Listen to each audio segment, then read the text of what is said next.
Hello friends, कैसे हैं आप सब। आई होप आप सब अच्छे होंगे और आपकी पढ़ाई अच्छे से चल रही होगी। फ्रेंड्स, आज के वीडियो में हम देखने वाले हैं 19 जनवरी का क्वेश्चन पेपर, जिसमें हम ईवीएस के क्वेश्चंस को देख रहे हैं। तो आइए स्टार्ट करते हैं। देखिए, क्वेश्चन नंबर 16 कह रहा है, तीसरी कक्षा में विभिन्न प्रकार की पत्तियों पर चर्चा करने के लिए हरप्रीत विद्यार्थियों से पत्तियां लाने के लिए कहती है। हरप्रीत द्वारा विद्यार्थियों को क्या निर्देश दिए जाने चाहिए। पौधों से पत्तियों को तोड़ कर लाए, या फिर कह रहा है पौधों से गिरी हुई पत्तियां लाए, पौधों पर की पत्तियों का चित्र बना कर लाए, कागज़ पर पत्तियां काट कर लाए। देखिए, तोड़ कर लाने के लिए आप नहीं कहेंगे, उससे पर्यावरण को क्षति पहुंचती है। आप क्या कहेंगे, पौधों से की पत्तियां, गिरी हुई जो पत्तियां हैं उनको ले आए, यानी बी यहाँ पर राइट ऑप्शन हो जाएगा। देखिए, यहाँ पे पौधों की गिरी पत्तियां लाने का निर्देश देना चाहिए। इस प्रकार का निर्देश देकर वह बच्चों को पर्यावरण के बारे में जानकारी देती है कि पेड़ पर लगी पत्तियां हमारे लिए काफ़ी महत्वपूर्ण होती हैं। साथ ही साथ इन पेड़ पर पत्तियों द्वारा अपना भोजन करते हैं। साथ ही साथ पेड़ जो होते हैं इन पत्तियों द्वारा अपना भोजन करते हैं, इसलिए वह गिरी हुई पत्तियां लाने के लिए निर्देश देती है। देखिए, क्वेश्चन नंबर 17 इसमें कह रहा है, पर्यावरण अध्ययन की कक्षा 5वीं में एक साजिया एक मोमबत्ती जलाती है, उस पर गिलास ढक देती है, मोमबत्ती बुझ जाती है। वह अपने विद्यार्थियों से पूछती है कि मोमबत्ती क्यों बुझ जाती है। सुजाता जवाब देती है कि बंद जगह में वायु की अनुपस्थिति में दम घुटने से मोमबत्ती बुझ गई है, जैसे बंद कमरे में हमारा दम घुटना है। साजिया को क्या करना चाहिए। देखिए, उसे बताएं कि मोमबत्ती जीवित नहीं है, इसलिए उसका दम नहीं घुटता। अन्य विद्यार्थियों से इस पर संभावना पर प्रतिक्रिया पूछें। विद्यार्थियों से पूछें कि हमें जीवन जीने के लिए किसकी ज़रूरत होती है, हमारा दम नहीं, जिससे हमारा दम नहीं घुटता। या फिर विद्युत बल्ब जलाकर उसके ऊपर गिलास रख दे। देखिए, अन्य विद्यार्थियों से हमें इस पर संभावना, उनकी प्रतिक्रिया पूछनी चाहिए। इससे क्लास में जो होगा, जो पूरी क्लास होगी, सभी बच्चे अपनी अपनी प्रतिक्रिया देंगे, यानी बच्चे सक्रिय रूप में उस ज्ञान को ग्रहण कर रहे होंगे। यहाँ पर 20 का राइट आंसर हो जाएगा। अब देखते हैं हम नेक्स्ट क्वेश्चन। देखिए, इसका एक्सप्लेनेशन भी आप देख लीजिएगा। क्वेश्चन नंबर 18 देखिए, इसमें कह रहा है, प्राथमिक स्तर पर पर्यावरण अध्ययन के शिक्षण को केंद्रित होना चाहिए।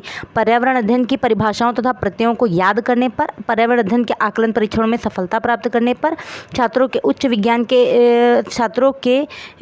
विज्ञान के क्षेत्र में उच्च शिक्षा के लिए तैयार करने पर, या फिर विद्यार्थियों के अवलोकनात्मक एवं सृजनात्मक कौशलों के विकास पर। देखिए, यही राइट ऑप्शन डी हो जाएगा।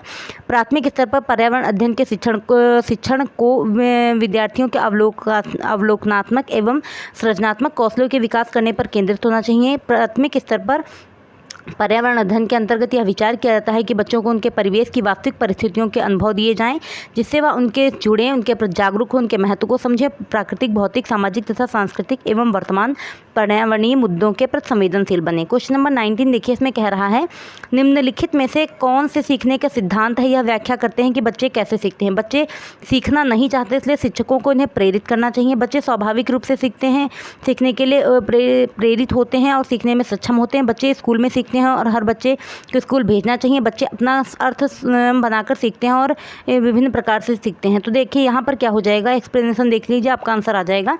कह रहा, सीखने के सिद्धांत में बच्चे सीखने के लिए तैयार पैदा होते हैं, उनका दिमाग अनुभवों के माध्यम से विकसित होता है।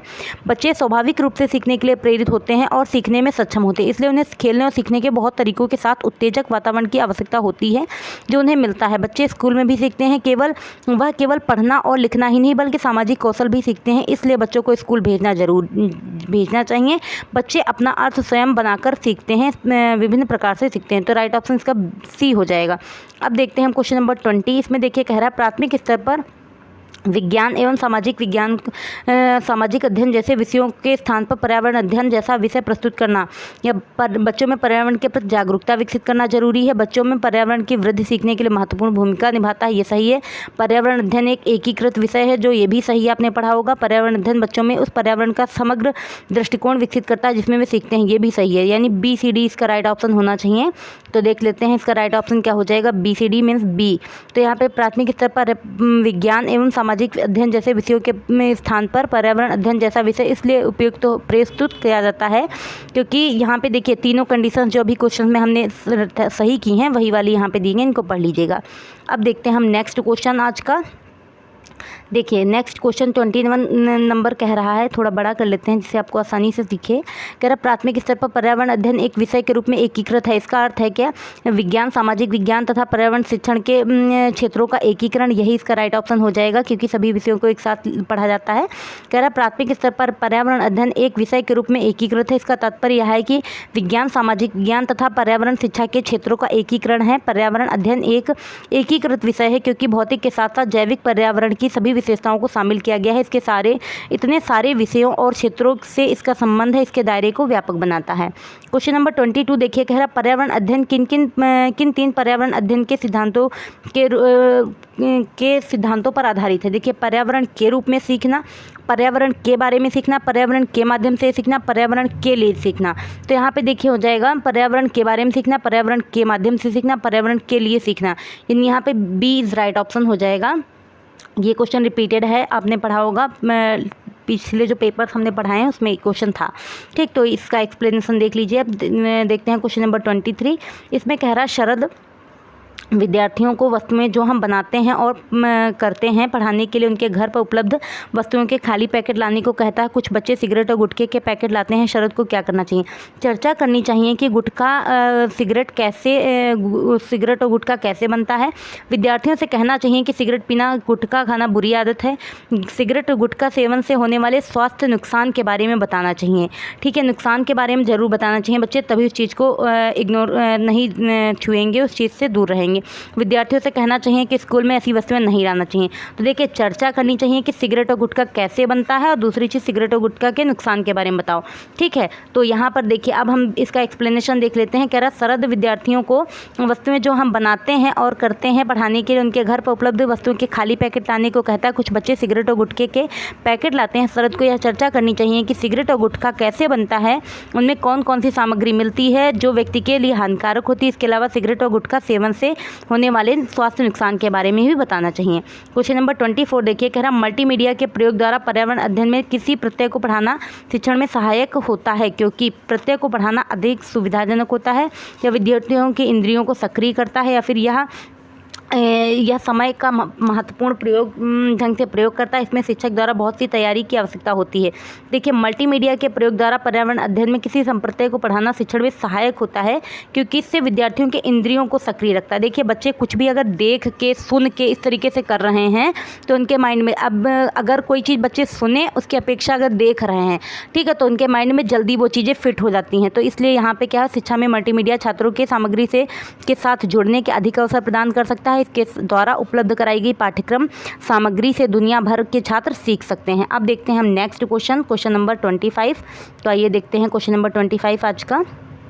देखिए इसमें कह रहा है पर्यावरण अध्ययन की विषय वस्तु को प्रकरण शीर्षक के स्थान पर थीमों में क्यों संगठित किया गया है। देखिए इसको क्यों संगठित किया गया है, यहाँ पे कह रहा पर्यावरण अध्ययन की विषय वस्तु एक विषय क्षेत्र नहीं है, इससे समग्र अध्ययन के रूप में देखा जाता है जो भौतिक, जैविक, रासायनिक, सामाजिक, सांस्कृतिक और अध्ययन के अन्य आयामों के अधिगम से अनुभव प्राप्त करता है। इसके विषय वस्तु को शीर्षक के स्थान पर थीम इसलिए संगठित किया गया है जो एक संयुक्त और परस्पर अंतर संबंधित समझ विकसित कर सके तथा विद्यार्थियों में पर्यावरण के एक समग्र दृष्टिकोण विकसित कर सके। ठीक है, तो इसलिए इसका राइट ऑप्शन क्या हो जाएगा, सी, यानी बी और डी हो जाएंगे। ठीक है, इस चीज़ को आप देख लीजिएगा, इसका बी और डी सही होगा, बी और डी। ठीक है, अब देखते हैं हम नेक्स्ट क्वेश्चन आज का। क्वेश्चन नंबर 26 इसमें कह रहा है शिक्षक विद्यार्थियों से उन कार्यों की सूची बनाने को कहते हैं जिन्हें करने से उन्हें मना किया जाता है। नादिया लिखती है कि वो खेत में हल नहीं चला सकती क्योंकि अगर वो ऐसा करेगी तो बारिश नहीं होगी। शिक्षक नादिया से पूछते हैं क्या उसे यह जांचने के लिए खेत में हल चलाकर देखा है। शिक्षक द्वारा इस चर्चा के माध्यम से किन विज्ञान प्रक्रिया कौशलों को संबोधित किया जा रहा है।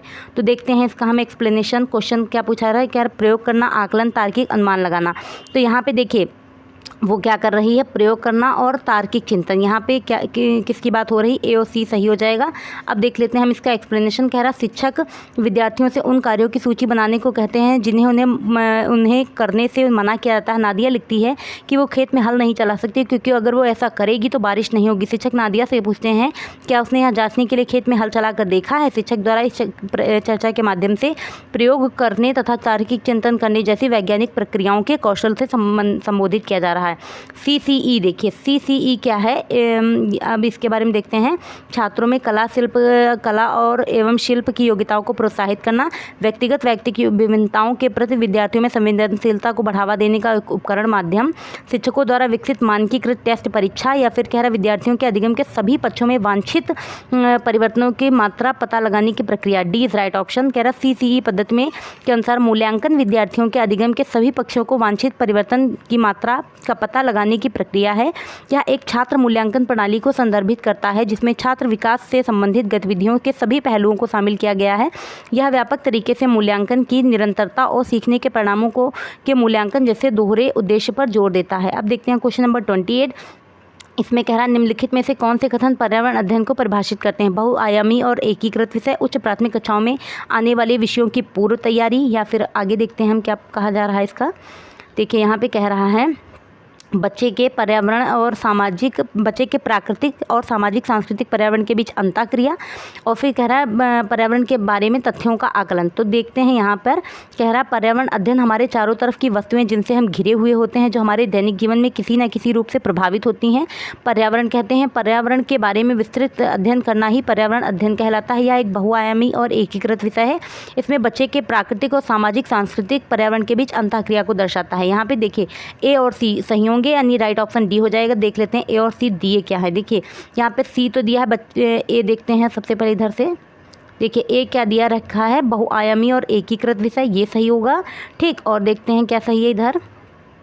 देखिए ज़रा एक सेकेंड। और बच्चे के प्राकृतिक और सामाजिक अंतःक्रिया पर्यावरण के बीच अंतःक्रिया, यानी यही आपका राइट ऑप्शन हो जाएगा। अब देख लेते हैं हम नेक्स्ट क्वेश्चन नंबर 29। इसमें कह रहा है निम्नलिखित में से कौन सा कथन इस बात का वर्णन करता है कि कक्षा 3 से 5 के लिए पर्यावरण शिक्षा के स्थान पर पर्यावरण अध्ययन विषय की अनुशंसा क्यों की गई। क्योंकि कह रहा है इससे बच्चे पर्यावरण का अध्ययन कर सकते हैं, क्योंकि इसके बारे में शिक्षित नहीं किया जा सकता। पर्यावरण शिक्षा विद्यार्थियों की पारिस्थितिकी और पर्यावरणीय समस्याओं से अवगत कराने से संबंधित है। ऐसा विद्यार्थियों को उनके आसपास के पर्यावरण की समग्र समझ से अवगत कराने हेतु किया गया। पर्यावरण शिक्षा कक्षा 11 में प्रारंभ होती है, निम्न स्तर की कक्षाओं में नहीं। तो देखिए यहाँ पर राइट ऑप्शन क्या हो जाएगा, ऐसा विद्यार्थियों को उनके आसपास के पर्यावरण की समग्र समझ से अवगत कराने हेतु किया गया, यानी राइट ऑप्शन C हो जाएगा। देखिए कक्षा 3 से 5 के लिए पर्यावरण शिक्षा के स्थान पर पर्यावरण अध्ययन विषय की अनुशंसा इसलिए की गई है क्योंकि इससे विद्यार्थियों को उनके आसपास के पर्यावरण की समग्र समझ से अवगत कराना है। इसका मुख्य उद्देश्य बच्चों में की खोजी प्रवृत्ति को बनाए रखना, उन्हें प्रश्न पूछने के मौके उपलब्ध कराने, इसकी जिज्ञासा बढ़ाने ताकि वह अपने दैनिक क्रियाकलापों के साथ अंतःक्रिया कर सके। इसलिए बच्चों को पहले पर्यावरण अध्ययन करवाया जाता है। ठीक है, अब देखते हैं क्वेश्चन नंबर 30, लास्ट क्वेश्चन इस वीडियो का। कह रहे इसके एक खेत में क्षेत्र भ्रमण के दौरान विद्यार्थियों ने विभिन्न पौधे देखे। जॉय ने देखा मूंगफली के पौधे में फूल जमीन के बाहर हैं, लेकिन फल जो है जमीन के अंदर उगता है। इस आधार पर उसने मूंगफली के फल को जड़ के रूप में वर्गीकृत किया। उसने अपने वर्गीकरण के लिए किन प्रक्रिया कौशलों का प्रयोग किया है। कह रहा है अवलोकन, तुलना, सामान्यीकरण। ठीक है, उसने यही काम करा है। देखिए अवलोकन उसने किया, फिर तुलना की, फिर सामान्यीकरण किया, यानी राइट ऑप्शन यहाँ पर A हो जाएगा। देखिए एक खेत में क्षेत्र भ्रमण के दौरान विद्यार्थियों ने विभिन्न पौधे देखे। जॉय ने देखा मूंगफली के पौधे फूल जो हैं ज़मीन के बाहर हैं, लेकिन फल जो है ज़मीन के अंदर है। इस आधार पर उसने मूंगफली के फल को जड़ के रूप में वर्गीकृत किया। उसने निम्न प्रक्रिया कौशल का प्रयोग किया है, जिसमें तुलना, अवलोकन किया। सबसे पहले उसने देखा, फिर उसने किसी दूसरी अन्य चीज़ से उसकी तुलना करी, फिर उसने जनरलाइजेशन किया, यानी सामान्यीकरण किया। तो ठीक है फ्रेंड्स, इस तरीके से आज के वीडियो में हमने अपने 30 क्वेश्चंस को कंप्लीट कर लिया। 19 जनवरी के पेपर को आप खूब अच्छे से पढ़ते रहिए और खूब अच्छे से पेपर करके आइएगा। ठीक है, और अगर आपको हमारी वीडियोस अच्छी लग रही हैं, आपके लिए हेल्पफुल हैं, तो चैनल पर नए हैं तो चैनल को सब्सक्राइब कर लीजिएगा, लाइक शेयर एंड कमेंट कीजिएगा। Thank you.